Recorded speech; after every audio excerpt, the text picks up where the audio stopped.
Olá, bom dia pessoal. Essa é uma aula das turmas de segundos anos do IFPB Campus Campina Grande sobre reino fungi. Nessa aula nós vamos aprender sobre um reino, que foi criado para incluir os organismos que são chamados de fungos. Por isso que na etimologia, na origem da palavra, o termo fungi significa simplesmente fungo. Os fungos eles são representados aí por alguns exemplos, como o mofo ou bolor, Normalmente são fungos que atacam roupas, também vão atacar alimentos. E aí muitas vezes a gente usa o termo mofo ou bolor como sinônimos. Embora normalmente quando a gente se refere a mofo, a gente fala aquele tipo de fungo que ataca roupas ou aparece em paredes, quando estão úmidas. E o bolor normalmente a gente se refere a fungos que atacam alimento. No entanto, fungo, bolor ou mofo seria a mesma coisa, Os chamados cogumelos de chapéu, que talvez sejam os fungos mais conhecidos, E as chamadas leveduras, que são muito utilizadas na produção de alimentos, bebidas alcoólicas, Algumas características gerais dos fungos. A gente poderia falar aqui sobre a organização celular. Os fungos eles podem ser uni ou pluricelulares, mas sempre são eucariontes. Lembrando a vocês que a condição eucarionte ela aparece pela primeira vez no reino protista ou protoctista, e que os únicos organismos que são procariontes são, no caso, os integrantes do reino Monera, representados ali pelas bactérias. Então, a única condição procarionte que a gente vai encontrar ao longo da evolução dos seres vivos seria no reino Monera. Em termos de nutrição, todos os fungos são heterotróficos, Então vocês vão observar aí o heterotrofismo. Só um detalhe, gente, todos os fungos são aclorofilados, então eles não são capazes de fazer fotossíntese, E aí como é que eles vão se alimentar? Eles vão se alimentar através de absorção, uma digestão que a gente chama de digestão extracorpórea, uma digestão que ocorre fora do corpo, Para isso eles eliminam enzimas para fora do corpo, e essas enzimas vão digerir o alimento, Elas são lançadas sobre o alimento, as enzimas digerem o alimento e posteriormente o alimento ele é absorvido. Como é que esses fungos eles vão obter esse alimento através do heterotrofismo por absorção? Eles podem obter por mutualismo, onde há aquela troca de benefícios obrigatórios entre seres, de maneira, como eu coloquei ali, obrigatória, uma troca obrigatória. Por exemplo, a gente citaria aqui os líquens, são associações entre algas ou cianobactérias e fungos. Nessa associação, os fungos fornecem água para as algas ou cianobactérias, e em troca os fungos recebem matéria orgânica. Talvez seja a mais conhecida forma de mutualismo dentro dos seres vivos. Normalmente, quando a gente trabalha com a ideia de mutualismo, o exemplo do líquen é aquele que vem primeiro à nossa cabeça, Além dos líquens, as micorrizas, que são associações entre fungos e raízes de plantas. Nessa associação, além de água, os fungos vão fornecer também sais minerais para as raízes das plantas. Em troca, assim como acontece nos líquens, os fungos recebem matéria orgânica, Por parasitismo, e aí eles vão causar várias doenças, Doenças essas que a gente chama de micoses, micoses que a gente depois vai discutir posteriormente, A gente vai depois discutir mais na frente. Por predatismo, alguns fungos são capazes de capturar pequenos vermes do solo, Esses vermes são nematódios, nematelmintos, e aí eles capturam, matam e se alimentam desses vermes, Então seriam fungos chamados aí de predadores, A parede celular é constituída por quitina, só uma curiosidade, gente. Normalmente quando a gente fala em parede celular, a gente se refere a uma parede que nas plantas, nos vegetais, nas algas, ela é constituída por celulose, aqui ela é constituída por quitina. Essa mesma quitina a gente vai ver no esqueleto externo dos animais artrópodos, Insetos, crustáceos, aracnídeos, diplópodos, quilópodos, são organismos que a gente estuda lá no grupo dos artrópodos e que vão apresentar na sua parede celular também essa mesma quitina. É interessante chamar a atenção para isso porque Normalmente em plantas e em algas, a parede celular é constituída por celulose. O material de reserva é o glicogênio. Normalmente em plantas, o material de reserva é o amido, né? Glicogênio é muito comum em nós animais. No caso de nós animais, o glicogênio costuma ficar armazenado no fígado e nos músculos. Então vocês percebam aí duas características que são comuns aos animais. A parede celular constituída por quitina e o material de reserva por glicogênio, né? Apesar de a gente não ter parede celular, né? É claro, mas assim, a presença de quitina, ela está presente, a presença de quitina ela é observada, né? Melhor dizendo, nos animais, assim como o glicogênio como material de reserva. Uma característica importantíssima dos fungos, né? E aí a gente se refere, obviamente, aos fungos pluricelulares, é o corpo constituído por hifas, que são células modificadas, que formam um entrelaçado que vão formar, que vão constituir, né, o corpo dos fungos, né? Esse corpo dos fungos a gente chama de micélio, é como a gente denomina o corpo de um fungo. E esse micélio a gente define como sendo um falso tecido. Por que um falso tecido? Aliás, o termo falso tecido, ele pode ser, vamos dizer assim, denominado de pletênquima, prosênquima ou pseudoparênquima.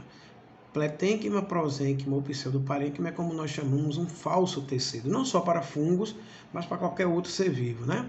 E por que, gente, o micélio ele é um pletênquima, um prosênquima, um pseudoparênquima, ou seja, um falso tecido? Porque as hifas que constituem, né, o micélio são células independentes. Só um detalhe, gente, quando um conjunto de células forma um tecido, além delas terem semelhança na forma e na função, né, elas desempenham funções aí que vão se integrar, né, em prol, vamos dizer assim, para o funcionamento do tecido. As células que formam o tecido, elas são dependentes entre si. No caso das hifas, que são células dos fungos, né, que constituem aí o micélio, o corpo dos fungos, cada hifa é independente. Então, por conta dessa independência, a gente diz que as hifas que formam o micélio, elas vão constituir, elas vão formar um falso tecido, né? Fazendo aqui um esquema, e aí esse desenho é do meu próprio punho, né? Vocês vão ver aí um desenho. Considere essa estrutura aí em preto, o substrato, que poderia ser o solo, né? Pode ser um pedaço de alimento, vamos supor um pão, uma fruta, né? Um pedaço de madeira, um tronco de madeira. Então seria o substrato, né? A parte do fungo que cresce dentro do substrato é chamado micélio vegetativo. E a parte que cresce acima do substrato, né, no caso, é o micélio reprodutivo. Então vamos imaginar um pão mofado, né, um pão embolorado, né, cheio de bolor, de mofo. Existem hifas que estão crescendo dentro do pão, que formam o micélio vegetativo, e as hifas que estão crescendo acima do pão, né, formam o micélio reprodutivo. Então, qual a diferença entre eles, né? No caso do micélio vegetativo, ele é formado por hifas inférteis, que são hifas que não produzem esporos, e que vão atuar no processo de digestão extracorpórea dos fungos. Lembrem-se, né, que essas hifas vão liberar enzimas que vão digerir o alimento e depois o fungo vai absorver esse alimento já digerido, né, numa digestão extracorpórea. Então, as hifas que formam esse micélio, elas não produzem esporos e, portanto, vão estar relacionadas ao processo de digestão do fungo, né? Já as hifas do micélio reprodutivo, como o próprio nome sugere, são as hifas que vão produzir esporos, que são elementos de reprodução, no caso, reprodução assexuada, por um processo chamado de esporulação, né? Uma característica bem marcante dos fungos, e eu diria até da maioria dos fungos, é o que nós chamamos de corpo de frutificação. Quando a gente vê, vamos supor, um cogumelo crescendo, né, gente? Toda essa parte do cogumelo que está crescendo aí acima do solo, como mostra aí a figura, né? É o que nós chamamos de corpo de frutificação, como vocês podem ver ali ao lado, né? No canto esquerdo aí, né? O desenho de um cogumelo. O chapéu é o que a gente chama de píleo, como vocês observam no desenho. E fazendo um corte ali no píleo, né? No chapéu, a gente vai ver cavidades onde estão os esporos. Essas cavidades são chamadas de esporângios, né? E aí vocês vão perceber o seguinte, que é dentro desses esporângios que vão formar-se, né, os esporos. Então, na maioria dos fungos, e aí vocês vão observar dois grupos de fungos, né? que são os fungos Ascomicetos e Basidiomicetos, o micélio reprodutivo ele é bastante desenvolvido e vai formar essa estrutura aí que a gente chama de corpo de frutificação. Então, nesses fungos, o micélio reprodutivo, eles acabam se desenvolvendo mais e formam essa estrutura, né, que é o chamado corpo de frutificação. Em alguns fungos, gente, esse corpo de frutificação ele é comestível, né, como acontece com os fungos que a gente chama de champignons, né? Então, aquela parte que a gente consome no champignon é o corpo de frutificação dos fungos. Como são estruturas que estão presentes em dois grupos de fungos, Ascomicetos e Basidiomicetos, só fazendo aqui algo mais específico, né, mais aprofundado, nos ascomicetos, o corpo de frutificação ele é chamado de ascocarpo. As hifas férteis são chamadas de ascos e os esporos são chamados de ascósporos, né? Já nos basidiomicetos, a gente vai ter o fungo produtor aí, né, desse corpo de frutificação. Esse corpo é chamado de basidiocarpo. As hifas férteis são denominadas de basídios e os esporos são chamados de basidiósporos. Então, são estruturas que aparecem apenas nesses dois grupos de fungos, ascomicetos e basidiomicetos. Por sinal, gente, isso lá na frente vai ser um critério para a classificação dos fungos. Como eu disse, as hifas são estruturas que são, vamos dizer assim, modificadas, são filamentos. Então, vocês têm aí o desenho de duas hifas. Observe que a primeira hifa ela é dividida em estruturas que a gente chama de septos, né? São divisões internas de cada hifa. Então, a hifa septada e tem a hifa que não apresenta septos, né? Essas hifas que não apresentam septos são também chamadas de aseptadas ou cenocítica. Observe que todos os núcleos estão compartilhando uma mesma massa citoplasmática sem divisão. Veja que os núcleos não apresentam essa divisão. Os núcleos são essas estruturas que aparecem em azul, essas bolinhas azuis que aparecem aí no desenho, estão representando os núcleos que na hifa septadas estão divididas, né, separadas, e nas hifas não septadas, aseptadas ou cenocíticas, elas aparecem compartilhando uma mesma massa citoplasmática, portanto, sem divisão entre elas, né? A reprodução dos fungos, aqueles fungos que são unicelulares, que são fungos que têm forma de leveduras, né? Ela pode se dar de forma sexuada, por gemulação ou cissiparidade, ou por reprodução sexuada, né? Através de ascósporos ou basidiósporos. Isso acontece nos fungos, né, que apresentam-se unicelulares. A gente chama de fungos leveduriformes. Os fungos que são filamentosos, né, que têm corpo formado por hifas, né? Isso pode se dar sexuadamente, por fragmentação das hifas. Cada pedacinho de uma hifa ela pode se regenerar e originar um novo fungo. Lembrando que essa característica ela é bem interessante, porque é isso que vai demonstrar aquela independência que as hifas têm, né? E, portanto, dessa independência das hifas é o que gera aquela ideia de que o micélio, o conjunto de hifas, ele não é um tecido verdadeiro, né? Ele é um falso tecido. Pode se dar também assexuadamente, né?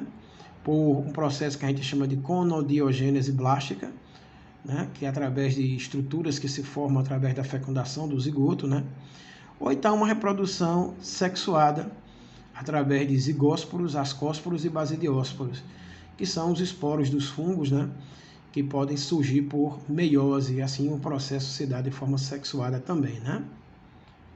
Classificação dos fungos, vocês vão ver aí na base, as hifas formam a organização do corpo, né? A quitina é a estrutura presente na parede celular, os esporos são elementos de reprodução, glicogênio como material de reserva, eles vivem na decomposição e na absorção de nutrientes, né? E aí vocês percebem o seguinte, gente, esporos que são flagelados, isso aparece apenas em um único grupo, que é o grupo dos quitridiomicetos. Todos os outros três grupos, zigomicetos, ascomicetos e basidiomicetos, os esporos não apresentam flagelos, né? E aí vocês vão ver que o que vai diferenciar, minha gente, os dois grupos de fungos, ascomicetos e basidiomicetos, é o formato dos esporos, como a gente já tinha dito anteriormente, né? A importância dos fungos, vocês percebam aí que fungos, eles podem, né, vamos dizer assim, ter importância alimentícia. Fungos que são consumidos como alimento, como acontece, minha gente, com fungos como é o grupo dos champignons, do shiitake, que são cogumelos comestíveis. Eles podem ser utilizados na produção de proteína, né? Bebidas alcoólicas, produtos fermentados, e aí você tem a questão do próprio pão, né? Que é produzido a partir da fermentação da massa por leveduras. Atividade enzimática, então fungos podem produzir enzimas muito importantes para processos industriais. Tratamentos de efluentes, biodegradação, microrremediação, que são processos que permitem os fungos atuarem no ambiente, né? Vamos dizer assim, contribuindo para a decomposição da matéria orgânica em excesso, né? Produção de fármacos, produção de antibióticos, produção de hormônios sexuais masculinos. Os fungos, obviamente, eles podem também, vamos dizer assim, causar prejuízos à nossa saúde, como é o caso das doenças causadas por eles, como as micoses, né? Metabólitos, hormônios de crescimento de plantas. Os fungos podem ser utilizados na produção de alguns hormônios que são utilizados na agricultura para o crescimento de plantas.